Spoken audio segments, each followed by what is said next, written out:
My name's Glenn Brackenridge.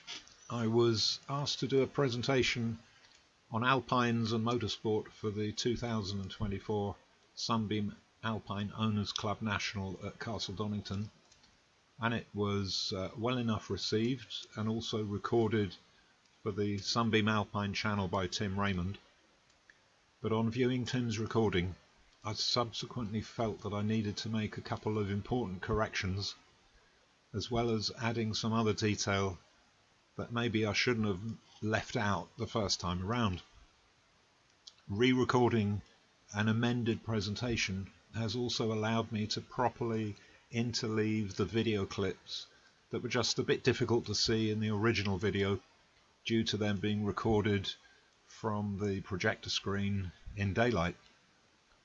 So here's the updated presentation.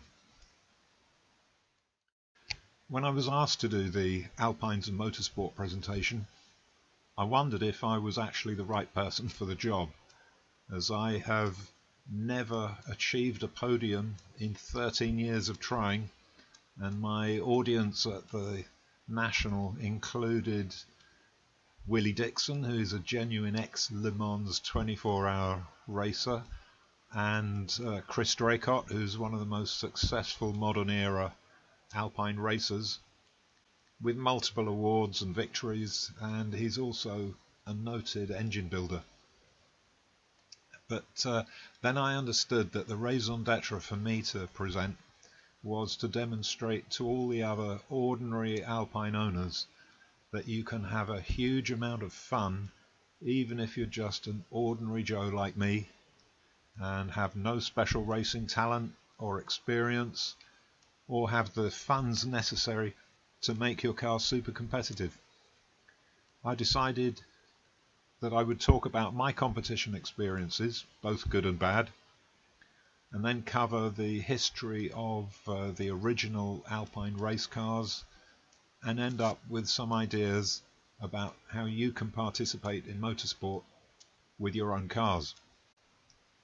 I have to warn you, there may be some adult language, as participation does not follow an easy path, and you will inevitably face some hurdles which will make you cuss and swear. So I'm going to use the word bollocks, as it is the mildest word I can get away with repeating on a video. Before I begin, I have to acknowledge my thanks to the other people who have documented Alpines in competition before me, including Steve Silverstein of the Sunbeam Alpine Owners Club of America and his other colleagues in the SAOCA.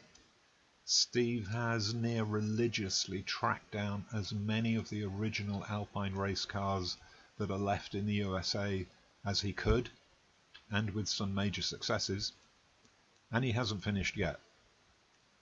I also have to thank people like the late Chris McGovern with his book on the Alpine, and John Wilshire, who's become the modern authority on Alpine racer Bernard Unit. I also have to thank my racing buddies who have finally accepted me into their circle, now that they know I will get out of their way whenever they lap me. And lastly, as guardian of the Harrington registry, I've been able to reference the Harrington archives so dutifully collected by the late Jan Igbohm. And in the words of comedian Steve Wright, to steal ideas from one person is plagiarism, but to steal from many is research, and I've done a lot of research. So where do we start? Many current Alpine owners treasure their well-restored and concourse condition cars and have no intention of thrashing the bollocks off them in a competitive race or a rally. You've all seen the crazy accidents at Goodwood of cars disintegrating, or shots of cars going through rivers or cornering on gravel roads in a rally. I do think, however, that the Alpine wrongly acquired the reputation of being a hairdresser's car a very long time ago, and it's about time someone stood up to address this error. And some of my best friends are hairdressers, that's true. But you know what I mean. Alpines have an excellent competition pedigree, and I will present the case to make your TR, MG or Healy owning friends retract their criticisms. Firstly, we have to understand that our Alpines are around 60 years old and that they will break if you stress them. Before my first ever race, I went on a track day at Castle Combe with a mate, but we failed to complete more than 3 laps at a time during the entire day as one thing after another failed and required fixing. 30 minutes at 6,000 RPM is equivalent to a lifetime of pootling around at 2,000 RPM. But the good news is that if something breaks and you fix it properly, then it probably won't break again, at least for a while, and eventually you will have fixed all the weak points in your car and it will be reliable enough to last a race. This of course assumes you don't do something stupid, which leads me to my first oh bollocks moment. In the pursuit of vanity, I sold my old race wheels and rusty wheel nuts to a mate and bought some mini lights and some cheap chromed wheel nuts to replace them. These lasted about 6 months before I lost a wheel at the Prescott Charity Hill Climb Tour. My wife and I watched the wheel bounce off into the undergrowth, and she found 2 of the nuts in the road about 50 yards back, and they were completely stripped of thread. Did I over-tighten them? Did I not tighten them enough? The answer was that the nuts on all the other 3 wheels were also on the point of stripping and couldn't be fully tightened anymore, with the analysis that they were poor quality and that you get what you pay for, and my normal strength tightening the wheel nuts was too much for these. This didn't happen in a competition, but it severely affected my activity for the whole year, as you will see in due course. I decided I was going to replace all my studs and wheel nuts just to be safe. Then, using new race wheels, steel Sunbeam wheels, this caused my next oh bollocks moment. These correct replacement Alpine wheels had a narrower offset than the incorrect Ford Rostyles that I had been using. I delayed buying a new set of tyres, and in the end just switched the tyres over to the Sunbeam Steels, and I did my next race at Thruxton on these old wide Dunlop tyres, and I knew they were wider than they needed to be. Unbeknown to me, there were 2 bolt heads from the roll cage mount that were sticking into the wheel arch in the passenger side, which then rubbed on the wider tyre with the changed offset when cornering hard and with the suspension bouncing to its lowest point. My excuse for not seeing this is that the other 3 wheels were all fine when I put them on, and I had no reason to doubt that the rear passenger wheel would be any different to the driver's side. I was also short of time and the car was jammed up against the side of the garage, and so I didn't bother checking it properly. Which brings us to rule number 1. Rule 1 of Fight Club is never assume anything. You have to be diligent and thorough, which I wasn't on this occasion. I can say that I felt the vibration on cornering during the qualifying session and could start smelling burning rubber. So I was already slowing down when the inevitable blowout happened, and here's a video of that.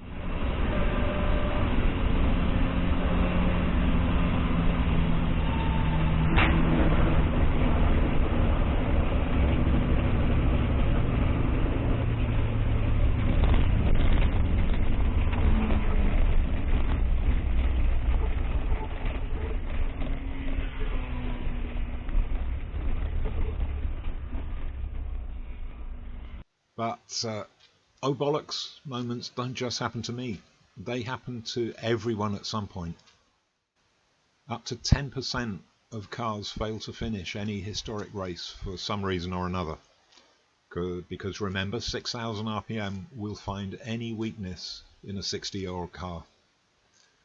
As I sat beside the track thinking that I'd wasted my entry fee, my dashcam recorded a solitary wheel bouncing down the track, followed by an Aston Martin DB2 throwing sparks. My evil mind assumed that a DB2 owner can probably afford to lose his race entry fee more than me. As it turns out, I was able to buy some narrower tyres at the circuit and complete the race. And I didn't come last either.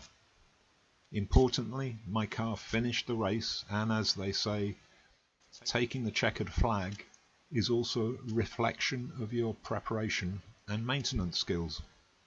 However, my wheel nut saga was not over. At the next event, I became aware of a vibration from the near side front in the qualifying session. So I pulled over to the pits to rectify it. One of the new studs had broken, and the remaining 3 were insufficient to hold the wheel fully tight, so it was moving. I swapped this wheel to the back and replaced the broken stud on the front, with the idea that if there was a hub problem, then I wanted a good wheel at the steering end of the car. In the race itself, all was going well until I ran over the rumble strip a couple of times. This provoked the bad rear wheel to come loose, and I had to pull off to avoid further damage. Really frustrating because, as you'll see, I was actually catching the guy in front of me. So this is what happened.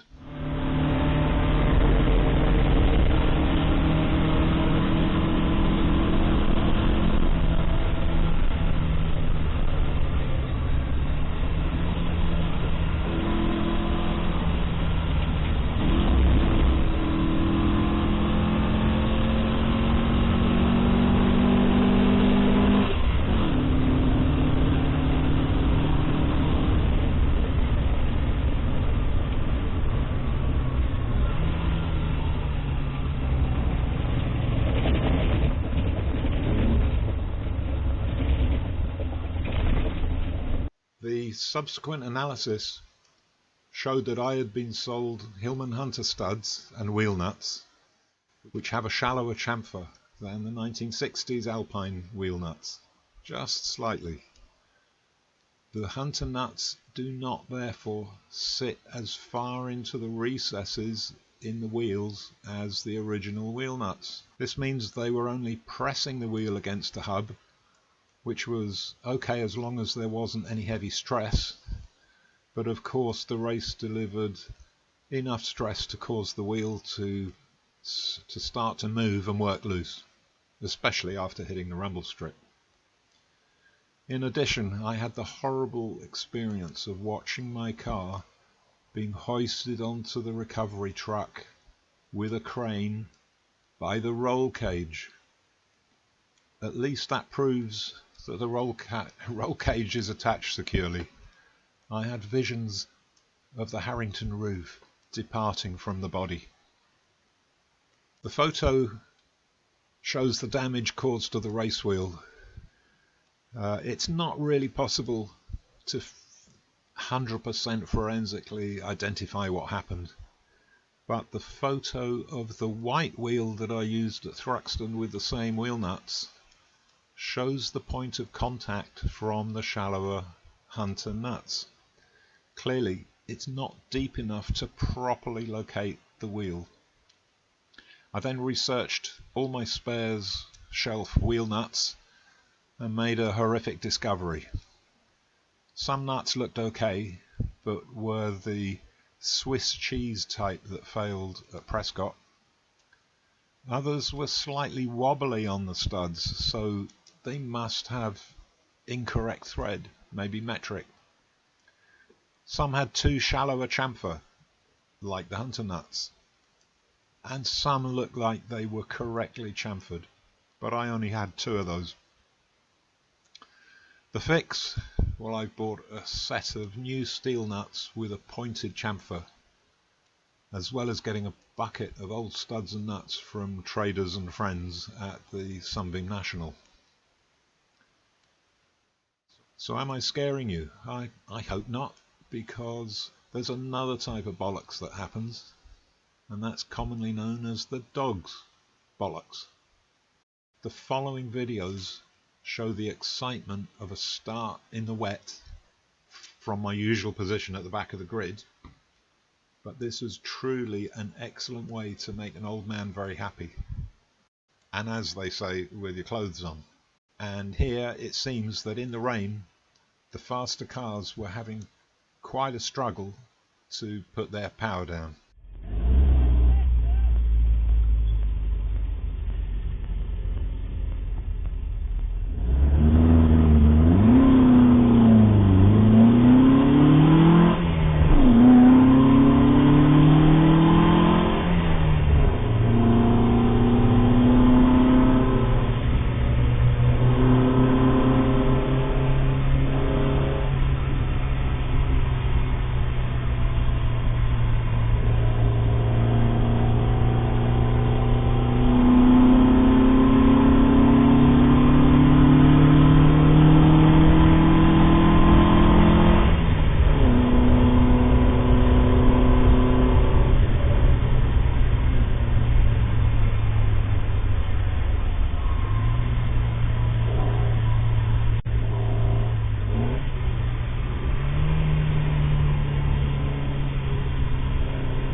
Just to prove that my start in the wet wasn't a fluke, here's another race, but this time in the dry. It seems that I need greater investment in finding more top speed, or more courage to go around corners. I certainly seem to have enough power to make a decent start in a straight line anyway. I probably need a rolling road session to fine-tune the timing and the Webers, and to check the suspension geometry.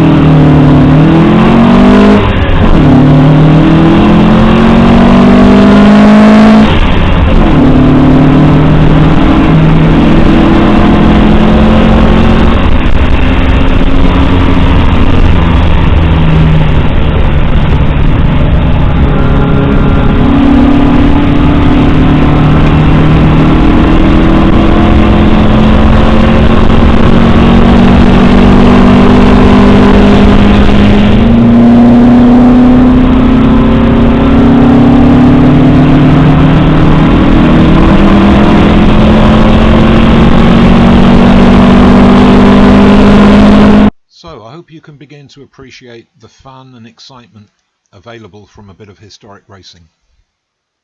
Let's move on to an appreciation of the Alpine's competitive record and see which cars survive today.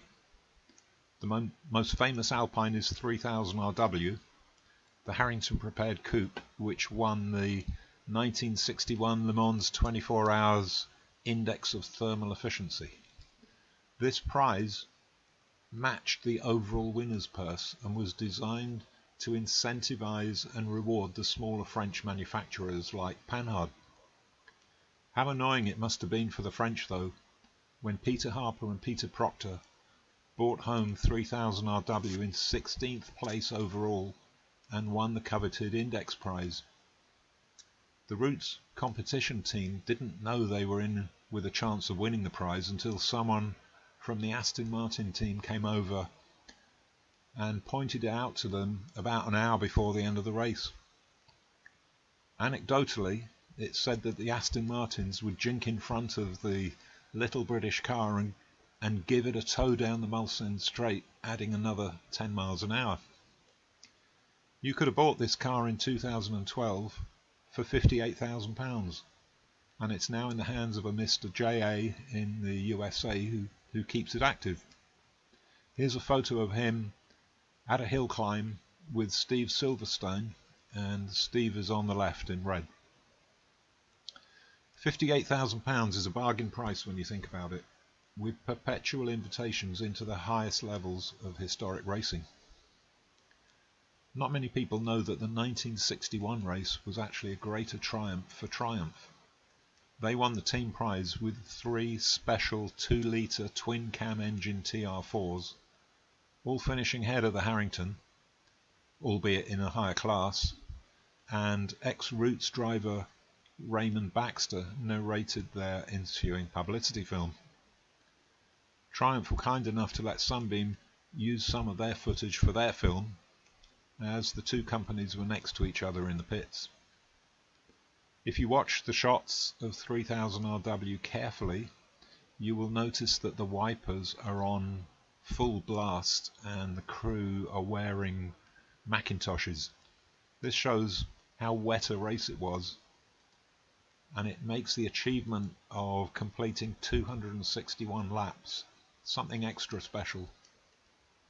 Can you just imagine driving your Alpine at 120 miles an hour in the rain for 24 hours? Actually, it averaged 97 miles an hour in the race. But at the pits, business as usual. Team manager Norman Garrett and timekeeper Jackie Reese grimly watched the Hopkirk Jock Alpine through its refueling stop. In fact, this car is unfortunately later to be disqualified under the rigid technical regulations. But in comes the other Alpine, driven by the rally partnership of Peter Harper, and instantly the drivers exchange limericks.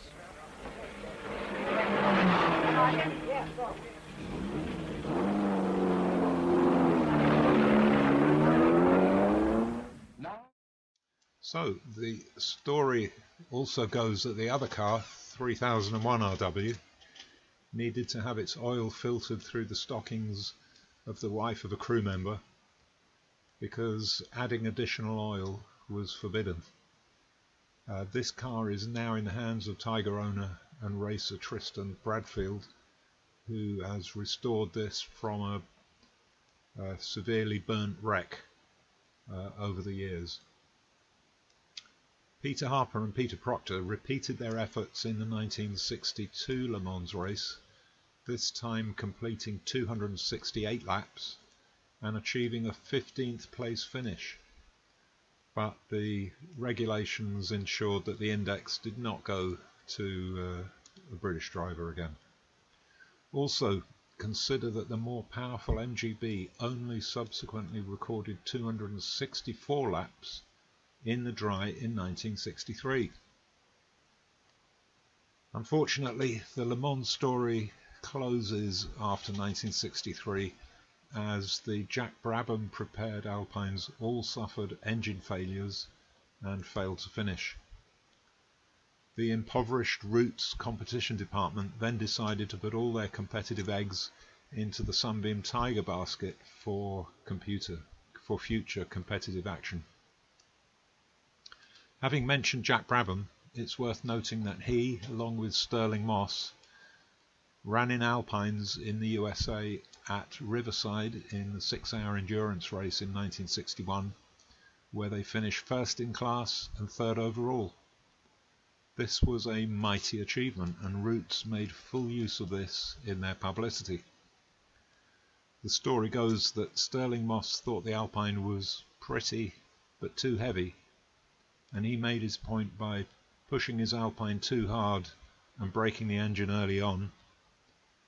And Jack Brabham, who was a no-frills kind of person, was unimpressed and told him to switch to his car as co-driver, telling Moss that he'd better look after it. Remember, at this point, Jack Brabham was still the 2-year outgoing Formula One champion and very much the senior driver in the team. So they both got their names on the trophy, and the Sunbeam Alpine got two very famous names as association for history. Jack was impressed enough with the Alpine, by the way, to set up a tuning company based in Chessington in the UK, offering performance upgrades for the Route's 1600cc engine. And this led him to being asked, or maybe he offered, to prepare the cars for Sunbeam at Le Mans in 1963. One last point about Jack Brabham is isn't he the driver who got out and pushed his car over the finishing line in one Formula One race to ensure he got enough points to win the championship? A tough guy indeed. It turns out that the funds for competition were more readily available in the USA in the 60s, and so that's where most of the Alpine successes occurred. Our SAOCA friend Steve Silverstein has a comprehensive historical archive which documents it all, so I'll just note some highlights. I think I've got them right.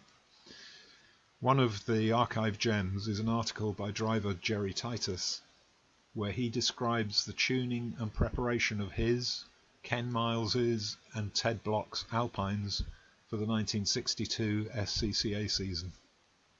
He describes how they blew away the Porsches and Healeys and consistently beat cars from higher production classes. And he expected the SCCA to reclassify the Alpine in 1963 due to its dominance. You may not have heard much of Jerry Titus in the UK, but I'm sure you are very, very familiar with the name of Ken Miles. Whilst trawling archives, I also found this photo of Bruce McLaren in an Alpine. So the Alpine is not exactly short of high quality endorsements, is it? Roots America entered the 12-hour Sebring race in 1961, almost as an advanced information gathering exercise for the 1961 Le Mans race. But they made a more concerted effort for 1962 and 63, and the three factory cars, number 41, 42 and 43, were all full competition department specials in Seacrest green with white roofs and aluminium bodywork. Sebring is also where we meet a chap called Filippo Theobaldi, a man after my own heart perhaps, who I think had more money than talent. Maybe that's being unfair. He entered with his Harrington Alpine number 44 in 1963 and as number 55 in 1964. And his buddy Luigi Cinetti, the manager of the Nart Ferrari racing team, invited him to use the Nart pits. His car was then given the treasured Ferrari prancing horse decal, creating a unique bit of Alpine and Harrington history. No matter that the car was actually reshelled in the late 90s because racing organisations and auctioneers don't care about things like that. They just want another entrant into their historic race programs.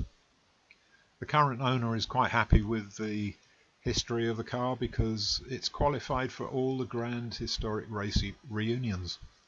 And they do say that some famous racing E-types have been rebodied 5 times. You could have bought the Nart Harrington for £97,000 about 10 years ago when it was sold in the UK, and the current owner paid even more when he took the car back to the USA recently. As an aside, the reshelling of the Nart Harrington was done by the owner Bob Avery, who bought the car in 1964 and drove it as his daily driver for 35 years. Sadly, he lost both his sons in accidents, had no one to pass it on to, reshelling the car for him was just a way of keeping it on the road. And I mentioned that Steve Silverstein has been instrumental in tracking down ex-competition cars in the USA. He helped Steve Alcala with the acquisition of car 43, one of the ex-Sebring Alpines. And in this photo, Steve Alcala is shown with the original Sebring driver Joe Shepherd, reunited with the restored car. Search clues for these old Roots competition race cars include the presence of aluminium panels, which were only fitted to a very small number of cars, and also researching all the documentation and race records from the 60s. Remember that many Alpines dropped out of circulation and were decayed away, especially in the 70s when they were worth next to nothing or more as spare parts, and many converted back to road-going cars. I understand that the Sebring car 41 has been located, but almost certainly car 42 did not survive, as there are reports of it being broken up. Incidentally, it's car 42 that UK racer Gareth Evans has decided to use as the recreation inspiration for his Alpine and his current racing activities, and a nice looking car too. Locating these old race cars has often involved Steve driving long distances. The USA is very large, and crawling into overgrown garages, inspecting rusty Alpines, and trying to identify what he's looking at. Often he has to deal with families looking to wind up relatives' estates, and some have the expectation that their piles of rust are more valuable than they are. So he has to balance those expectations and the cost of bringing a car back to life, and who perhaps in the OCA might be the best person to involve in a rescue or purchase, if not himself. He does have two genuine Alpine race cars himself. These are the restored Visalia Dodge Boys Alpine, and then the Race Car Forum Alpine. The former is very nicely restored, but the latter is completely unrestored and carries all its original scars and patina. And both cars have successful documented histories in SCCA racing. Visalia is a small town in California, and the car was run by the mechanics from the local Dodge garage, if you're wondering about the name. We then come back to the UK for the swan song of Alpine racing success.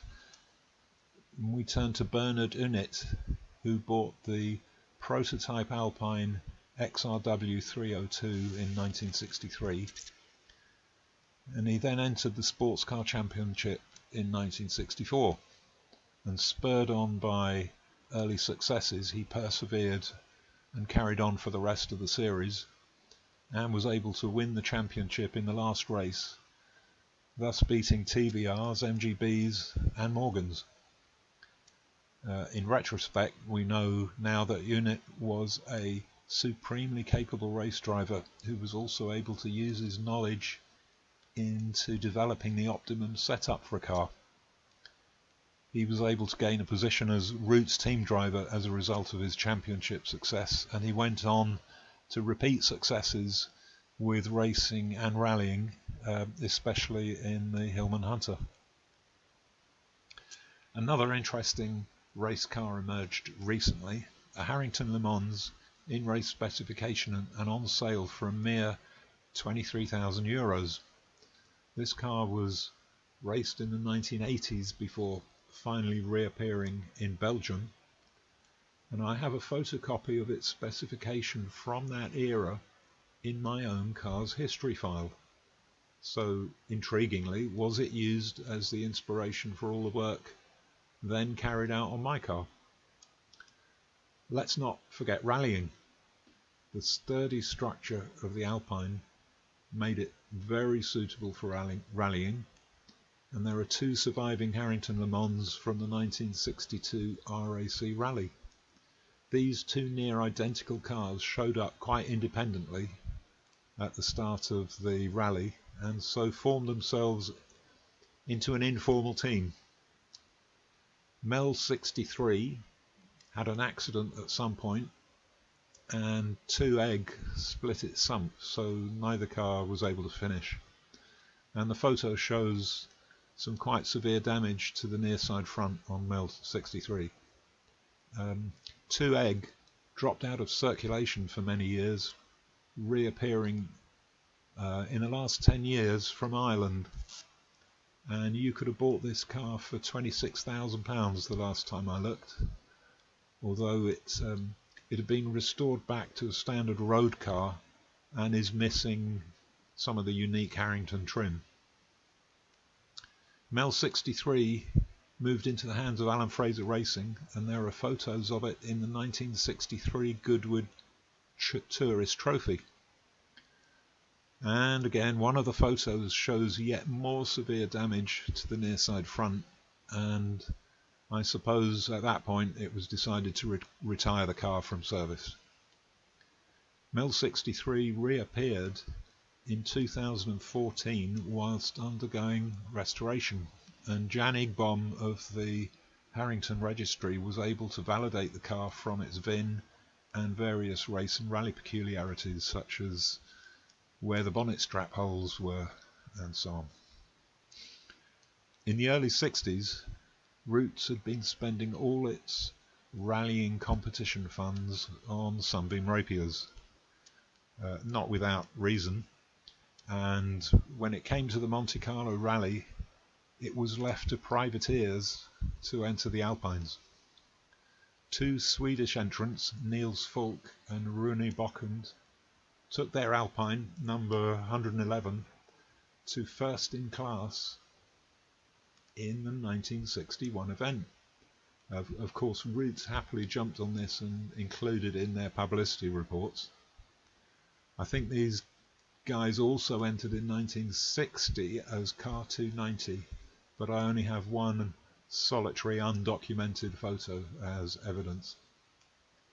I have to thank SAOC member Edward for another 1960 photo showing privateers John Bernard Summerlee and Thomas Pigott in their Alpine passing the beached factory rapier of Paddy Hopkirk and Jack Scott, and they went on to successfully complete the rally, which in itself is no mean achievement.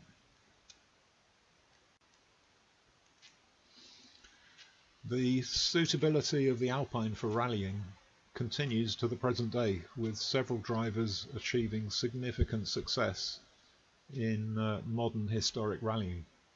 Richard Prosser campaigned for many years and was a Monte Carlo regular. Note that the rally was originally called the Monte Carlo Challenge, but they had to change the name to the Winter Challenge due to copyright issues. Tony Barron, the previous owner of my own car, rallied it extensively in the UK throughout the 90s and went on to become the General Secretary of the HRCR. He then rallied it across Europe in the 1990s, completing at least 4 Monte Carlo rallies. He then sold the car to a group of Yorkshire businessmen, including Kenny McEwen and John Ingham, who entered the Rally of the Tests, the big British rally, at least 5 times, gaining second place in 2005. So all this must make this car the most competitive miles driven by an Alpine. I bought it from them in running condition, but only just. Peter Klein, a previous SAOC competition secretary, competes in the HRCR Clubman's Championship regularly and was overall winner in 2015 in his Alpine. Even with its sturdy construction though, competitive rallying takes a massive toll on these cars, and they all require or have required frequent and major mechanical and cosmetic attention, and none of them will ever be concourse cars as a result. Another avenue for competitive action is sprints and hill climbs. The regulations here tend to be a bit less restrictive, but the downside is that the categories are likely to include much faster and highly modified machinery. Mike Broom built and competed in his very potent Alpine for many years, and this car is now in the ownership of Grant Wilson, who organised the SAOC Kerberer Track Day last year, and who intends to focus on hill climbing. Other currently active Alpine competitors include Stephen Chapman in his pale blue Harrington, Bryn Griffiths, Gareth Evans and Tristan Bradfield. Tristan owns the 1961 Le Mans car, 3001 RW. I keep my Harrington active, and I'm aware of folks overseas, in America and also in Australia. There's a chap called Paul Ritchie. The other surviving Le Mans cars are owned by Justin Harrington and Stephen Gray, but the third Le Mans car, 9002 RW, vanished without trace some years ago. There is a tribute Le Mans Alpine in Australia, and I believe another in France. So what modifications do you need to do to an Alpine to use it in competition? There are some key documents you need to read, such as a Sunbeam Alpine special tuning booklet produced by the Roots Competition Department. There are also other documents detailing further aspects of tuning, such as lightening the flywheel. You should also read the Jerry Titus article on Project Sunbeam. And a few genuine competition cars were built with aluminium panels, but I don't think any of these panels will be available on the market easily or anytime soon. We're only talking about 10 cars or just a few more. All the documented tuning advice is geared towards the 1592 engine, but it can be readily transposed to the 1724 or 1725, whatever you want to call it. In recent times, the focus has been on swapping out your old Alpine engine for a later Holbay setup. Obviously, the Holbay engine was in the Hunter GLS. But engine-wise, this is actually a non-reversible choice, mainly due to the altered combustion chamber capacity of the cylinder head. If the Roots tuning guidance is followed, then a standard 1725 engine can be tuned to deliver just the same brake horsepower as a Holbay engine. But one point to note is that when older carburetors are getting worn out and difficult to tune and repair, the Weber DCOE 40s are not only approved by all the historic race series, but spares and expertise is readily available. The new Club Weber and manifold, which does a superb job, is not currently approved for historic circuit racing. If you do decide to follow the Holbay route, then you can be reassured that the SAOC has access to some of the country's premier Weber tuning expertise. If you can't make progress with the Weber manuals, which should help you get the basic choke and jet settings right, then these experts will only be too pleased to help with the fine details. The heyday of Alpine competition ended in 1964 with the introduction of cars like the Lotus Cortina and a whole new era of performance. Have you seen the videos of Jim Clark racing his Lotus Cortina? And of course there was no feelings of nostalgia for last year's old slow race cars back then, and the Alpine dropped out of consideration. Also note that at this point the Alpine was still waiting for the introduction of the 1725 engine and the access to a little bit of increased power, be it whole bay oriented or not. So what can you do competitively with your own car? How about hill climbing? You can do this at charity meetings or in full competition. The primary mechanical benefit of a hill climb is that the car is only under stress for a minute or two. And the second benefit is that you don't usually need a full motorsport license to compete. The free clubman's license is designed to make it easy to enter these types of events.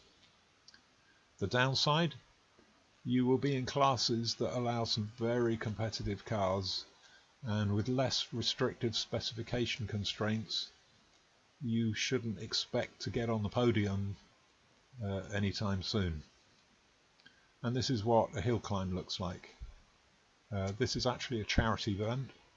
I drove the car there, and I slowed down halfway through the hill climb to make sure I didn't hit the Armco or go off the edge, because I had to drive home in the car afterwards. The real racers do this hill around 10 seconds quicker than me.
Sprints are in the same vein. A sprint limits the number of cars on a track at any one time, such that you effectively have the track to yourself and you only do one lap at a time. You'll be given a couple of practice laps and then up to 3 timed attempts in competition with your best time counting.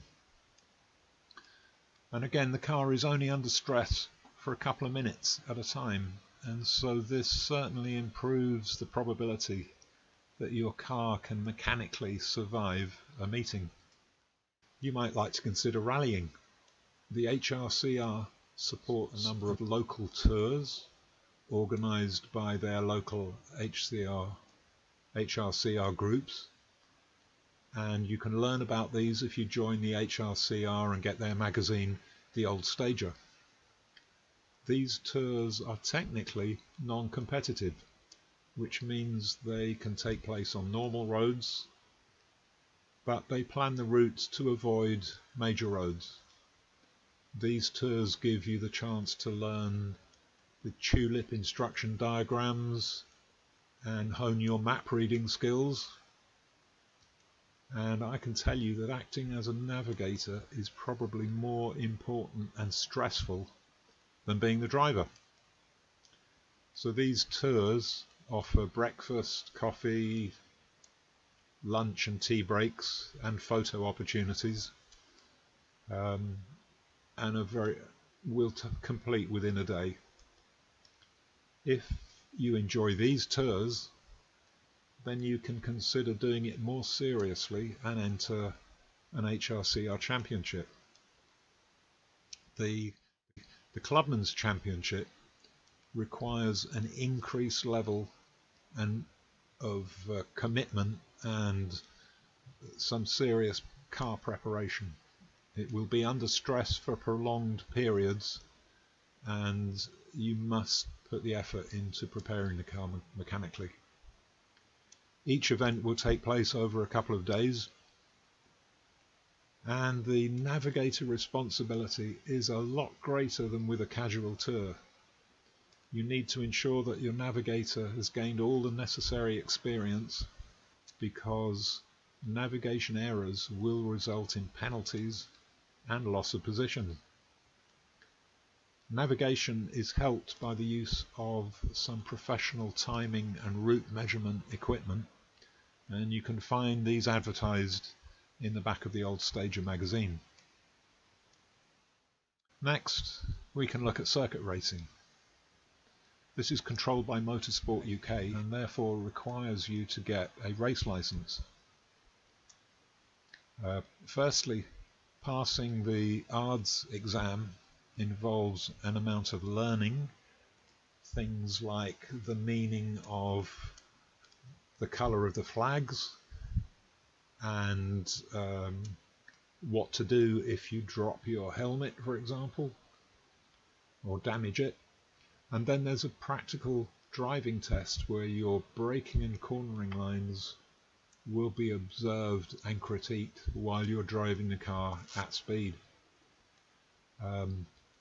But also other cars will be on the circuit at the same time doing their own tests and preparation.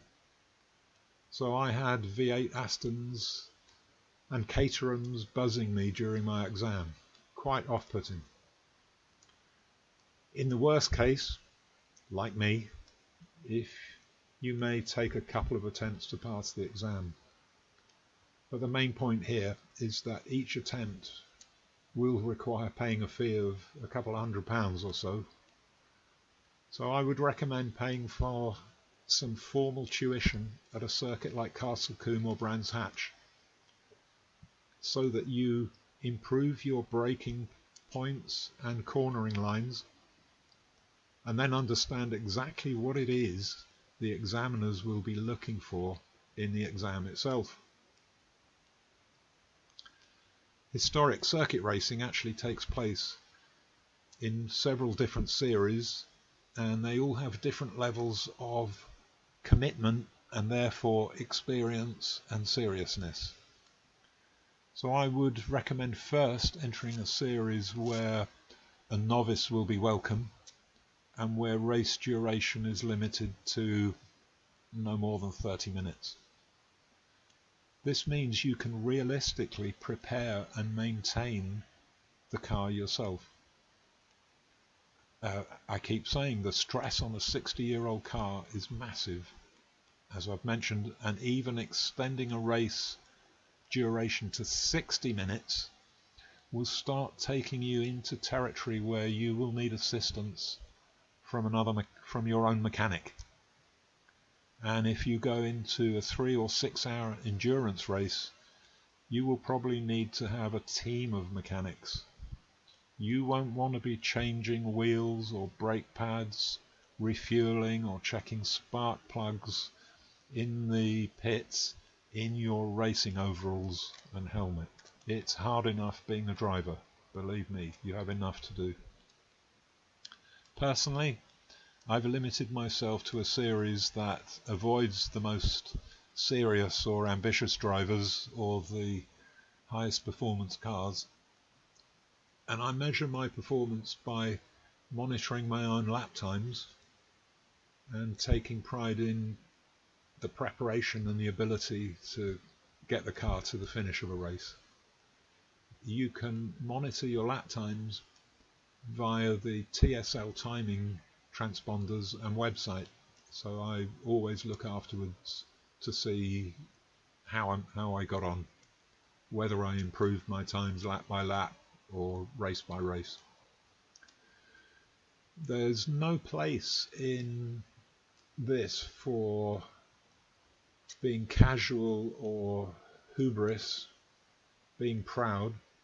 racing is a serious business, and the moment you take shortcuts, it will come back to bite you.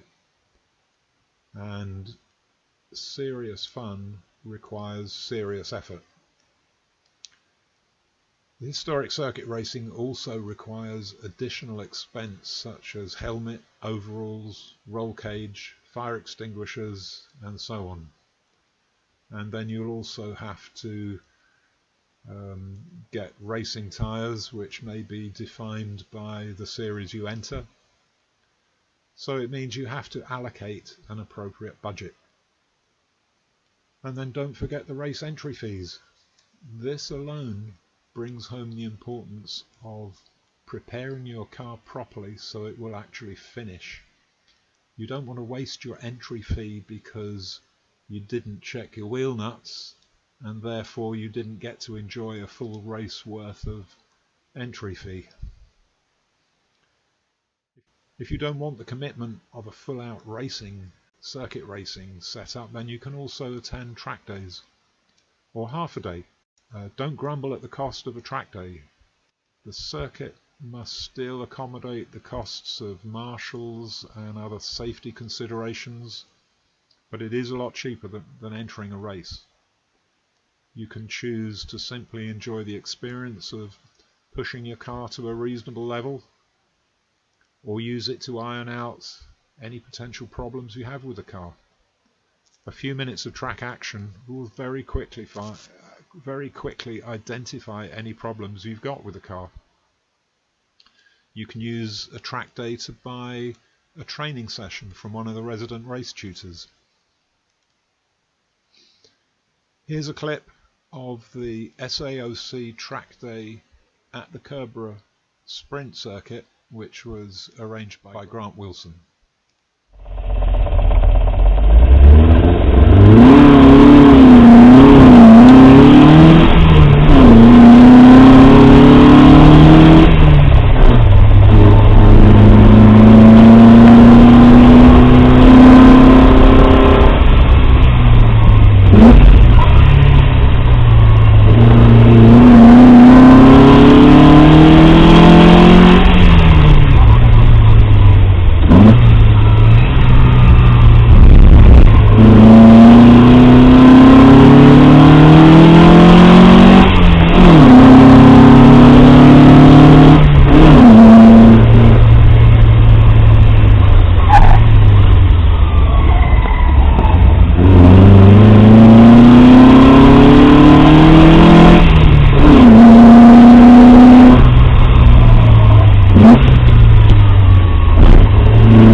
So finally, why do this at all? And the answer is because it's fun. It's a lot of fun. And you also make friendships and enjoy the social camaraderie of the other participants. So, the Alpine is not a hairdresser's car, believe me, and I rest my case. Thank you.